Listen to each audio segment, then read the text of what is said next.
안녕하세요 여러분, 밤새 잘 주무셨습니까? 7월 24일 수요일 아침이 밝았습니다. 오늘도 우리에게 허락하시는 하루 한 말씀으로 주님의 말씀 묵상하며 하루를 함께 시작해 볼까요? 오늘 우리에게 주신 말씀은 예레미야 20장입니다. 7절부터 9절까지의 말씀을 제가 봉독해 올리겠습니다. 여호와여, 주께서 나를 권유하심으로 내가 그 권유를 받았사오며 주께서 나보다 강하사 이기셨으므로 내가 조롱거리가 되니 사람마다 종일토록 나를 조롱하나이다. 내가 말할 때마다 외치며 파멸과 멸망을 선포하므로 여호와의 말씀으로 말미암아 내가 종일토록 치욕과 모욕거리가 됨이니이다. 내가 다시는 여호와를 선포하지 아니하며 그의 이름으로 말하지 아니하리라 하면 나의 마음이 불붙는 것 같아서 골수에 사무치니 답답하여 견딜 수 없나이다. 아멘. 주님의 말씀입니다. 주님께 감사드립니다.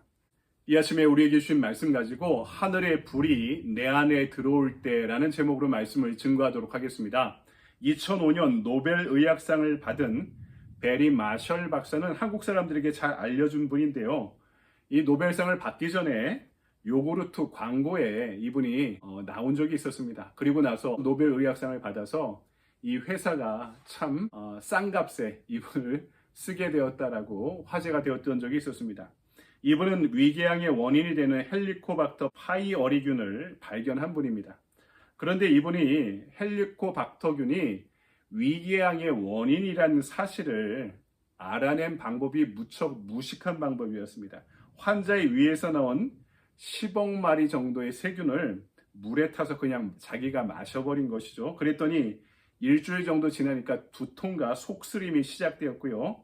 그 과정 가운데 발견한 것입니다. 전에는 위궤양의 원인이 스트레스라고 생각했는데 그게 아니라 헬리코박터균이라는 이 균 때문에 균이 위궤양의 원인이 되었다는 사실을 과학적으로 입증한 것이죠. 나중에 이 사실을 알게 된 아내가 앞으로 더 이상 이런 식으로 실험을 하면 내가 당신과 이혼하겠다라고 이야기했다고 합니다. 그러니까 이분이 발견한 것은 매우 간단한 사실입니다. 균이 내 위 안에 있으면 위궤양이 생긴다는 것이죠. 몸속에 균이 있으면 어떻게든 몸은 반응하게 되어 있다는 것입니다. 19세기 독일의 유물론 철학자 포에르바가 이런 이야기를 했습니다. 사람은 그가 먹는 바 그것이다. 사람이 먹는 게 사람의 몸을 구성하잖아요. 그걸 유물론적으로 철학적으로 이야기한 것이죠. 그러니까 어떤 사람이 술만 먹고 살아요. 그 사람은 그럼 알코올에 쪄드는 사람이 되는 거죠.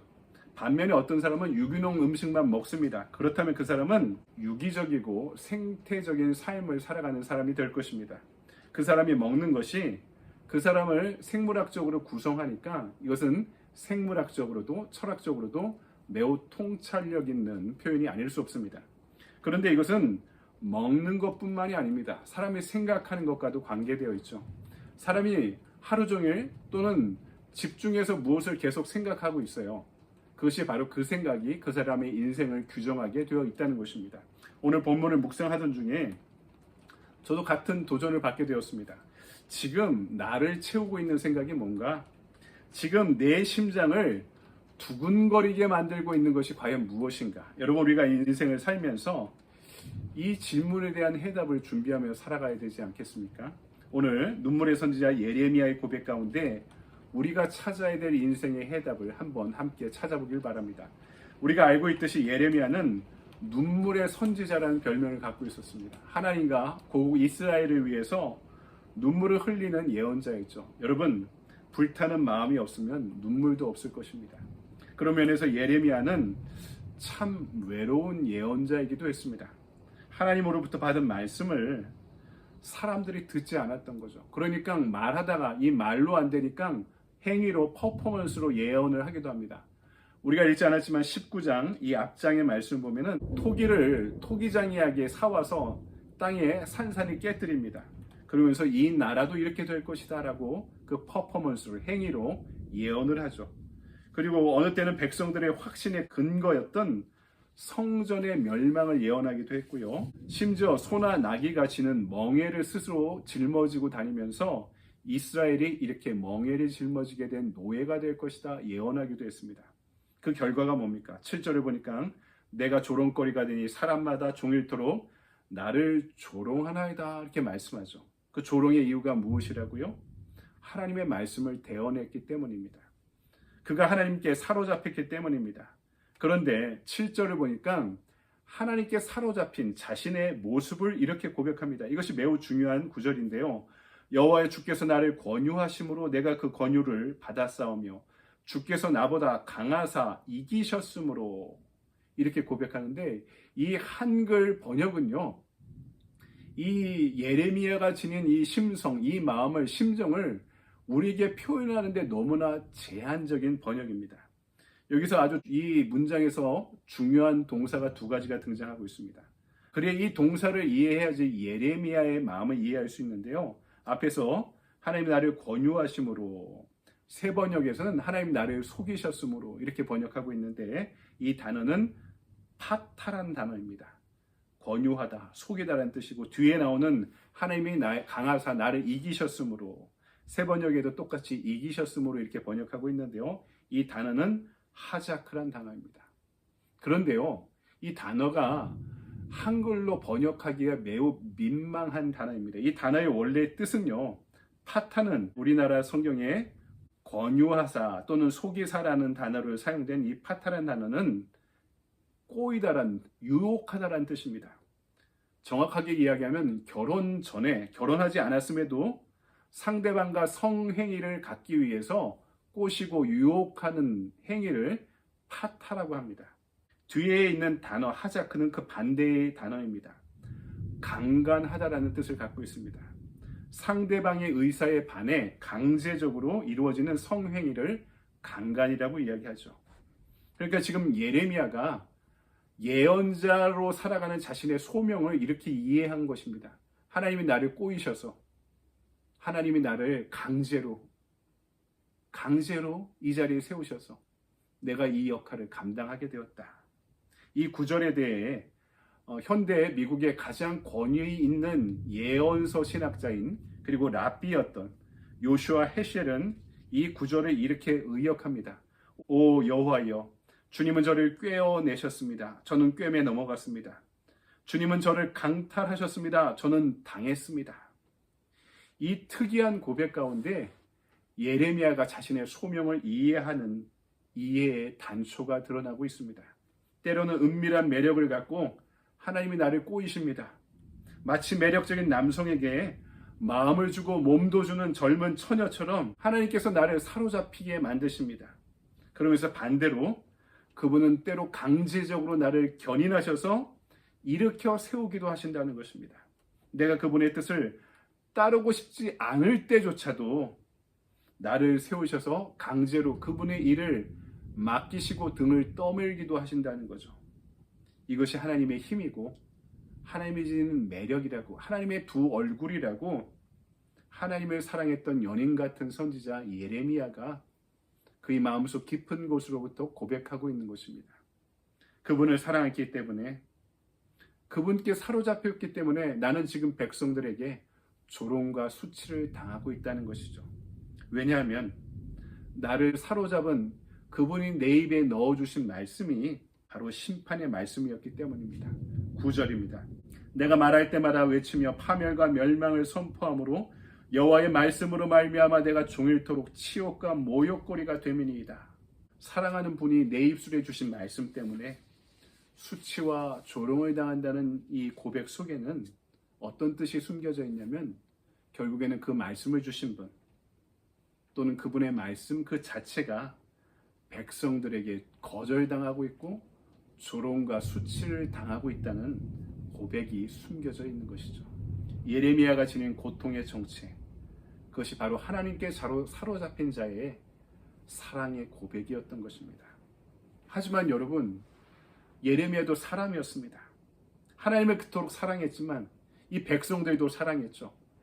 그렇지만 이 사랑하는 백성들에게 너희들이 멸망할 거다, 너희들은 심판받을 것이다 하는 예언을 전할 수밖에 없는 자의 심정이 얼마나 고통스럽겠습니까? 그런데 거기다 그친 것이 아닙니다. 정작 그 말씀을 받아야 되는 백성들은 이 예레미야를 조롱하고 수치를 주고 하나님의 말씀과 하나님을 거절하고 있었던 것이죠.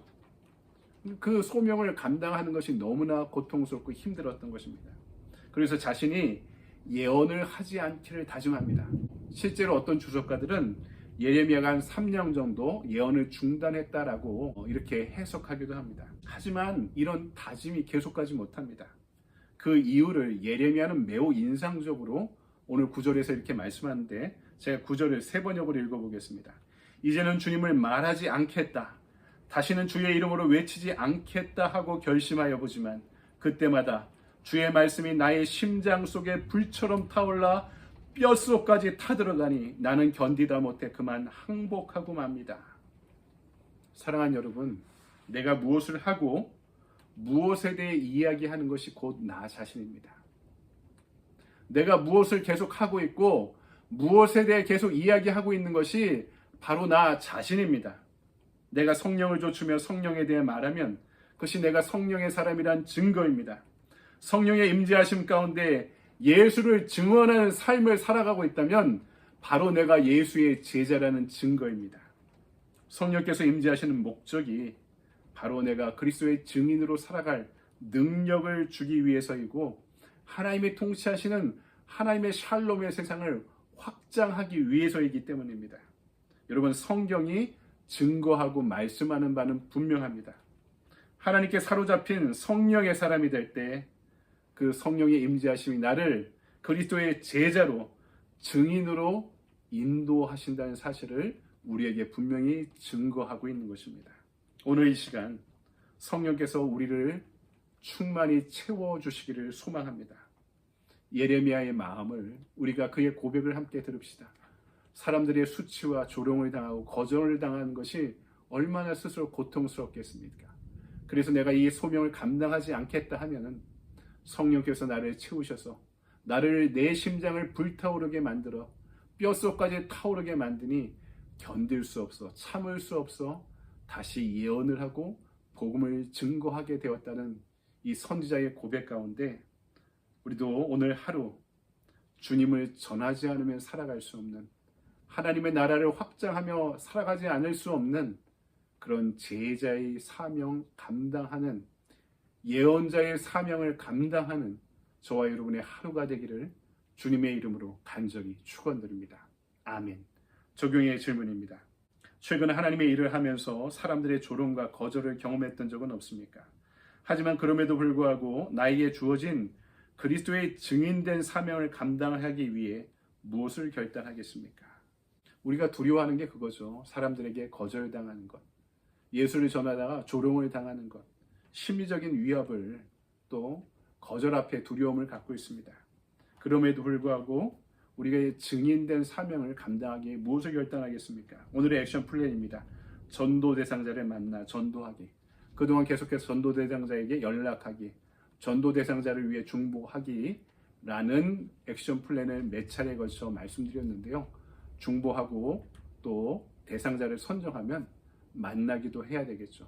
만나서 함께 식사를 나누시든지 차를 나누시든지 좋은 시간을 가지면서 복음을 증거하고 사랑을 전할 수 있는 여러분의 좋은 하루 되시기 바랍니다. 여러분 감사합니다.